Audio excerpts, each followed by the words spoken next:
let's dispense with all the warm, fuzzy feelings and talk about Tarec Saffiedine and his wicked leg kicks. What did you think of his performance against Hyun Gyu Lim?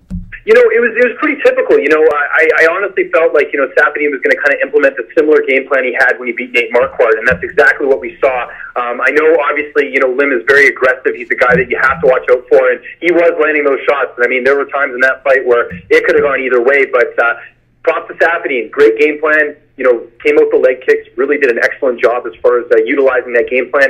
And, you know, just I think it's something we don't see too often, Carlin. You know, I know Jose Aldo's the guy in the featherweight division can, you know, really implement that well. But to see Saffiedine do it at 170, it's something we're not used to.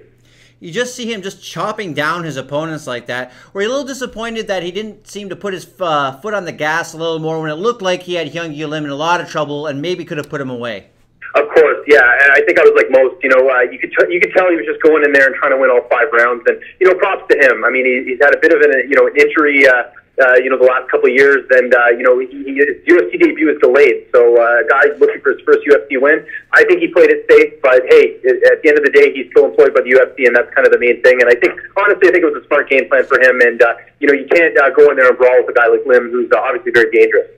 What about Hyun Gyu Lim's corner? I mean, should they have thrown the towel or not allowed him to go compete in that 5th round? I know he had that great flurry at the end, but how much punishment was unnecessary in what Hyun Gyu Lim took in that fight?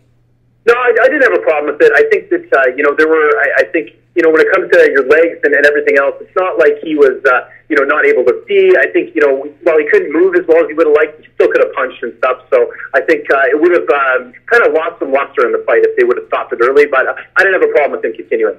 How much do you think was that Hyun Gyu Lim competing in front of an Asian crowd in Singapore? Do you think if maybe they were across seas in Las Vegas or wherever that, all right, we're not so invested in the hometown backing of this guy, we can go home early? Yeah, exactly. You know, if it was in Wisconsin or something, I don't think Lim's probably coming out for the 5th. But, no, definitely. I mean, we know the impact, you know, a crowd can have on a fighter. I mean, we've seen it time and time again where guys really get riled up by that. And it definitely played an impact. And I think, too, you know, I'm sure the UFC kind of said to him, listen, you know, you're in a great opportunity here in the main event. You know, you're really going to represent Asian MMA very well. And I think, you know, he had to go for broke, as they say.